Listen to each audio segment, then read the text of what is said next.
So, yeah, because we're not necessarily all that stable to begin with. But what happens is apparently it's very disconcerting to get into the spaceship, which has no windows.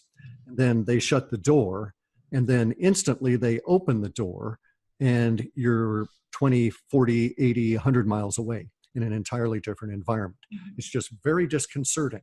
It's very much like the Doctor Who kind of thing, where you've got the space inside the little phone booth that he lives in that's infinitely large, and so it's a little disconcerting to open a door and see a giant cavern there where you expect a closet. But the people do recover from this, and apparently the more journeys you make in these things, the less burdensome it is to your mind. But humans, insofar as their mental state, their personality, we appear to come through it after that first initial jolt of like, what the hell? Yeah.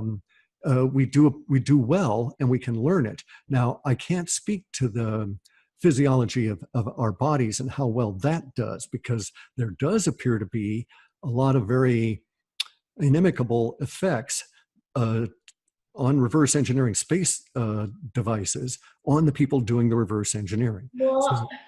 Well, and also a lot of deaths. Okay, so for instance, apparently we tried to take apart one of the cyclotron things from one of the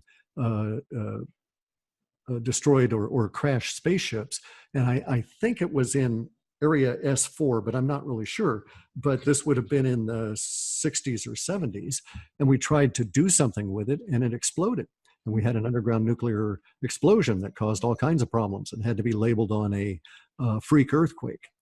But it was large enough that it registered on seismos, et cetera. But then, so there's also been instances where you read reports and you've got to be very careful about your analysis of it and so on. But if you were to look through the federal kind of registers where they collect all of these and aggregate all this information, you find that certain categories of black ops kind of employees, people that are dark, that work in these holes in the ground, certain categories of individuals don't last long. So for instance, the government in the early 60s was talking about because the data is usually backward looking by about 10 years, I noticed in the early 60s, I came across this reference in a government register about biochemists that were involved in what we would think of as unauthorized or eyes only kind of secret projects. And one of the references I saw was rather startling, because biochemists don't, as a rule, they're not long lived. Okay, their environment as a biochemist is harsh. Insurance companies would say that most biochemists, the odds are they're going to die by around 55. There's obviously ones that live longer, but as an average. But in any event, though, the government was rather hard pressed to deal with the fact that they were getting 1 and 2 years worth of work out of the biochemists before they perished, and they were dying from all these various weird kind of conditions that we would ultimately think of as, I think, basically cancers, right. That sort of thing. And so I don't know that our physiology does well with a lot of the technologies that we've got from these crash ships. But what we have to understand too is that there's a qualitative difference between the ships we've been reverse engineering and what the Anunnaki had. All right, so the theory is, or the meme is, that the Anunnaki crashed on Antarctica and spread across the planet at the end of the war, and that the ones that crashed here had no ability to resurrect their ship and go back out into space, and were essentially hiding from their enemies who were coming to Earth to try and root them out. And eventually those enemies went off, and the Anunnaki lived here more or less peacefully, but still without the ability to leave the planet. And the Anunnaki spaceships at that time were described as basically what we might think of as like giant motherships. Okay, whereas what we're seeing with all of the crashes since the 1930s or landings have been small little ships that, for the most part, because I don't have any substantial evidence otherwise, for the most part appear to be manned by the Greys, who are clones, who are fourth order beings. Now, that may be simply because it may be that they're avatars, that those clones have consciousness put into them from some other being that's off some other place, and that occurs because of the problems with the physiology. So it may be that it's just risky using that kind of technology. Sure. That makes sense to me. Do you think that the Nemo are currently working alongside some humans or some groups within, humanity to sort of facilitate a fate or a destiny that, we're all kind of, no, you don't think? No, I don't think the Nemo are here. Okay. Or if they are here, they're here in a form that would be interestingly unexpected. Okay. So we may actually be the Nemo, because the Nemo were soul beings, and they may have, as part of their repair of Earth, created us and then put souls in us from the Nemo, their only source from it. And so is that essentially a way that they could possibly be working with us, is through us as sort of echoes or glimmers of who they are, working through human consciousness?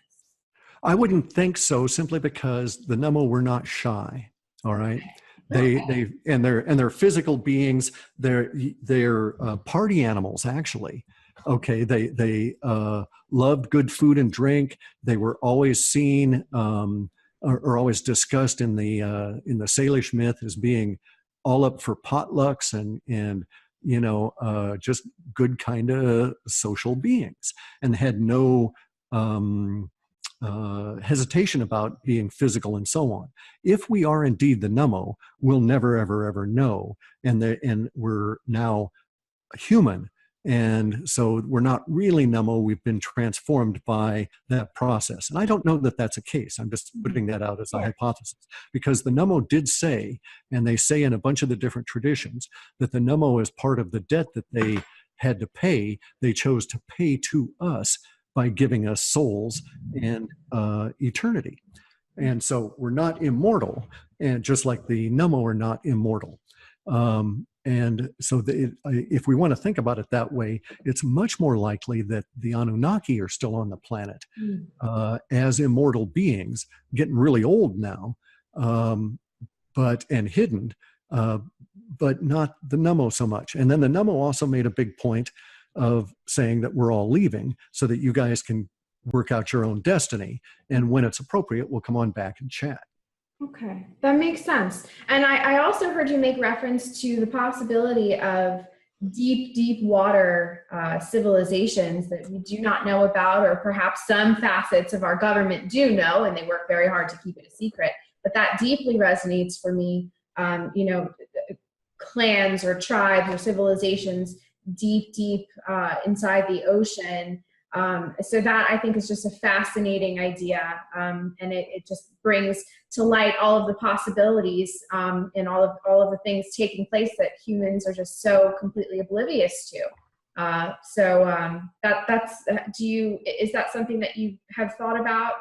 Sure. Actually, I'm a fisherman, right? And so I've been involved with water all my life, one way or another. And I know people that are involved with it. And you get some weird reports out of guys that do deep ocean fishing. And so they'll bring up fish that have spears in them. Okay.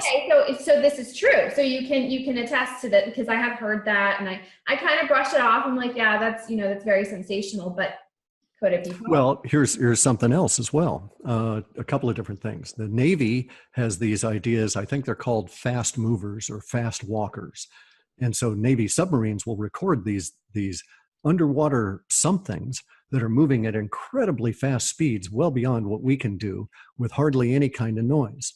Also, the Navy, as part of a, let's call it an early warning system, so to speak, in case of wars, had put, starting in Alaska and working their way down the West Coast, they'd put all these undersea benthic on the ocean floor sensing devices, electronics. And they went to some level of trouble to engineer these critters and to go and put them in various spots. And so it's sort of like the reverse of buoy. So it stays where it's at, but it records all different kinds of stuff.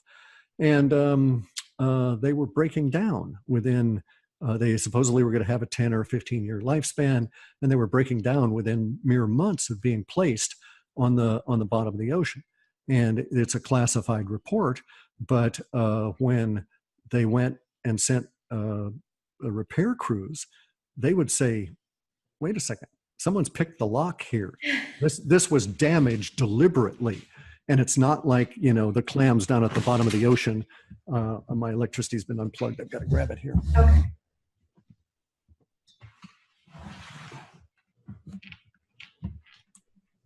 Operating on one of my laptops, and the dogs can unplug my electricity. So anyway, though, so these devices were being broken into, and not sophisticated or not unsophisticated. All right, it was a sophistication that speaks to the idea of using tools. You know, something to pry open the little latch. It was obvious that someone had picked at the lock, all of this kind of thing, and then it was damaged specifically in terms of transmissions.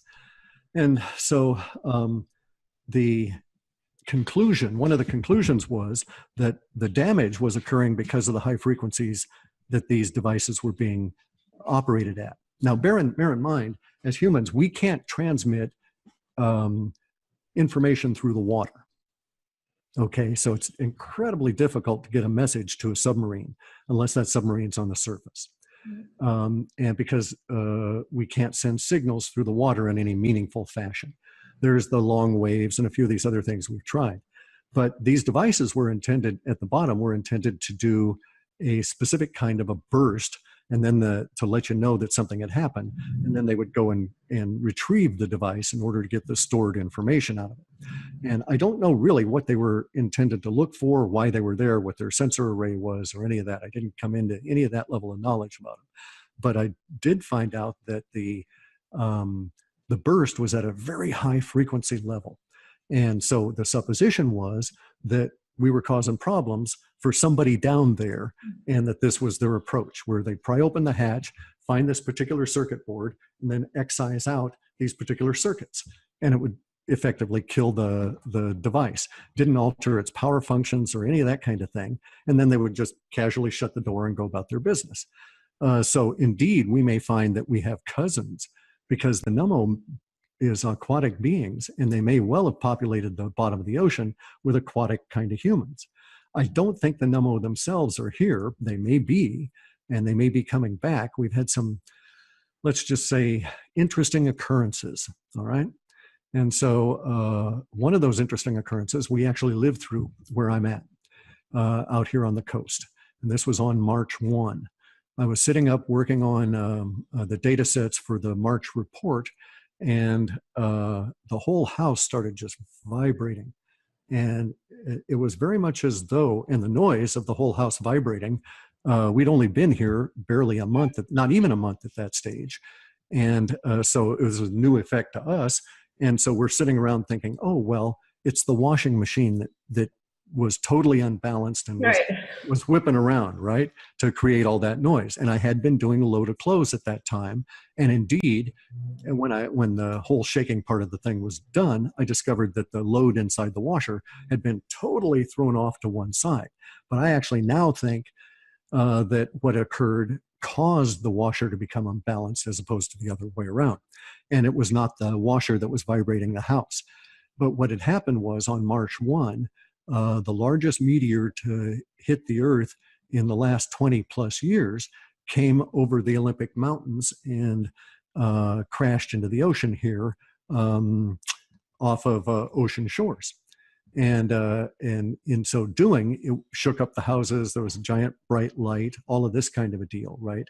So indeed, now, the interesting part of that is that recently we've learned that NOAA, the Navy, Smithsonian, and a bunch of other agencies all sent boats to try and retrieve this meteorite. Now, bear in mind that they've never ever looked for a meteorite in the water before. This is the very first time anybody had ever done this. They also said that this was the largest meteorite ever to come down. It was about 4,400 pounds. And they had a clear track on it.